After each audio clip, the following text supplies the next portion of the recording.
Coucou tout le monde, j'espère que vous allez bien. Je vous retrouve aujourd'hui en vidéo pour un nouveau tag. Donc je sais qu'il y en a eu un il n'y a pas longtemps. Mais c'est vrai que quand il fait beau, qu'il fait chaud, je sais pas. Ça me donne envie de faire plein de tags. Donc si vous en voyez régulièrement sur la chaîne, il ne faudra pas vous étonner. Donc là c'est le tag Pégagie sur les héros improbables. Donc il y a en tout 13 questions. Je les ai recopiées, je vous avouerai sur la feuille, et pour une fois, j'ai rien préparé, donc je ne sais pas ce que je me souviens même pas des réponses, des questions. Je me souviens pas des questions et j'ai pas préparé le livre, donc au pire, je vous mettrai les titres des livres concernés en barre d'infos, comme ça vous saurez tout. Tout comme les questions, comme d'habitude, vous les retrouverez en barre d'infos. Donc on commence. Question 1. Citez un anti-héros.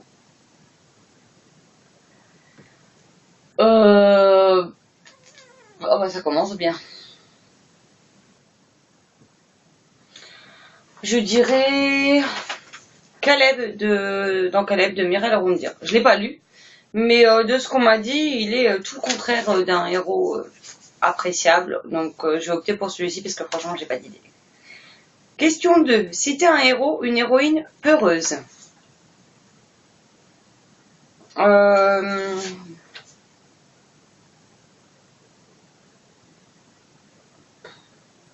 C'est compliqué ce tag. Alors je vais dire, je crois que c'est Lucas qui s'appelle, qui est le compagnon de Alina et Victor dans Le Monde secret de Sombre Terre de Cassandra O'Donnell, publié chez Flammarion.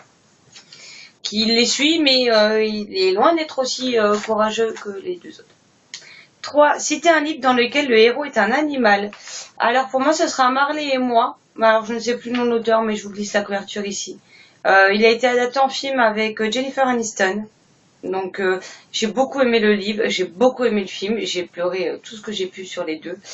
Et c'est un héros pas comme les autres et qui m'a bien fait rire et qui m'a bien touché. Donc je dirais celui-ci. 4. Citer un héros, une héroïne méchante. Alors je vais dire La Bête, de La Belle et la Bête, mais dans un livre précis. Qui est celui-ci, l'histoire de la bête de Serena Valentino, publié chez Hachette. Donc là je vous montre parce qu'elle est juste à côté de moi. Tout simplement parce que on suit la bête une fois qu'il a fait la rencontre de Belle, mais on apprend aussi comment il était avant et pourquoi il a subi la malédiction, et la malédiction était quand même bien méritée, clairement. Donc voilà. 5. Citer un héros qui mène le lecteur en bateau. Alors le livre où je me suis fait mener en bateau pendant un moment que je savais pas trop où l'auteur voulait en venir, qu'elle brouillait les pistes, etc. C'est Flora Banks. C'est le nom de l'héroïne et le nom du livre qui a été édité.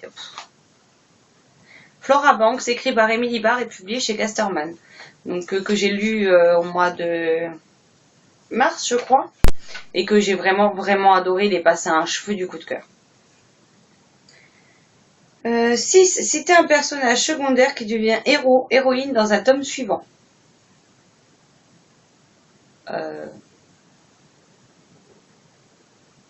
Bonne question. Ah ben non, parce qu'on la voit pas dans le premier.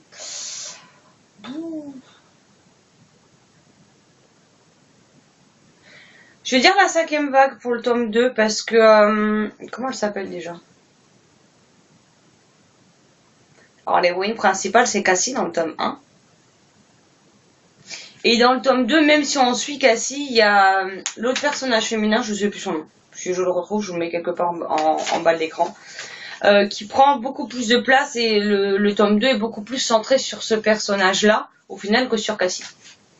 Donc je vais répondre du coup, la 5e vague, c'est La mère a fini le tome 2. 7. Citer un héros, une héroïne geek. Ben, un geek girl. Je sais plus comment elle s'appelle. Harriet. Voilà. Je l'ai pas lu, je l'avais commencé, puis j'ai eu d'autres lectures, donc je l'ai posé.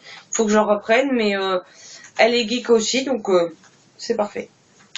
8. Citer un héros, héroïne qui n'est pas particulièrement beau ou belle. Donc là, ce sera... alors, il s'appelle Vlad, dans Nos cœurs tordus, puisque c'est un adolescent qui a un handicap et Il n'a pas le physique particulièrement très avantageux. Mais il est terriblement attachant. Et si vous ne connaissez pas ce livre, je ne peux que vous le conseiller. 9. Citer un héros, héroïne qui est accusé d'un crime qu'il ou elle n'a pas commis. Severus Rogue dans Harry Potter. J'en dirai pas plus, au cas où il y en a qui ne l'ont toujours pas lu. 10. Citer un héros, héroïne malade. Ce sera l'héroïne principale de Quand la nuit devient jour de Sophie Jomain. Encore une fois, je ne sais plus son prénom. J'ai un gros problème avec les prénoms en ce moment. Je vous le glisse quelque part, comme d'habitude. 11. Citer un héros, héroïne qui prend de mauvaises décisions. Triste dans Divergente.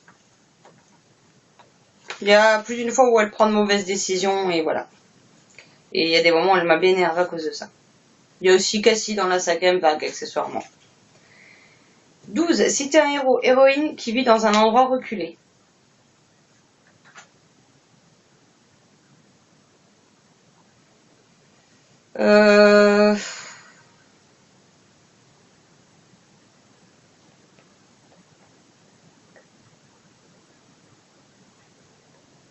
La Bête dans La Belle et la Bête.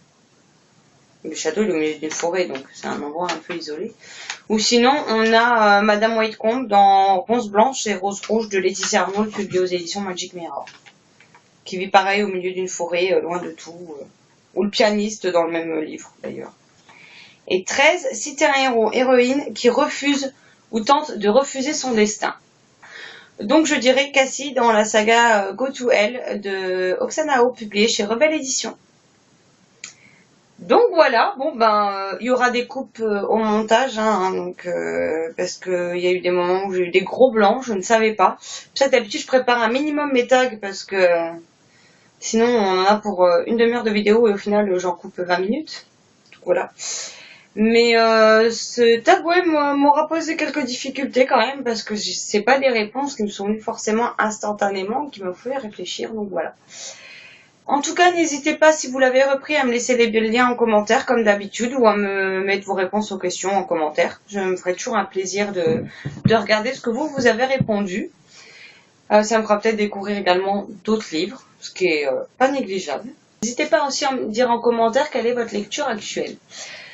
Et moi, en attendant, je vous souhaite une excellente journée, une belle lecture, et je vous dis à très vite. Ciao, ciao!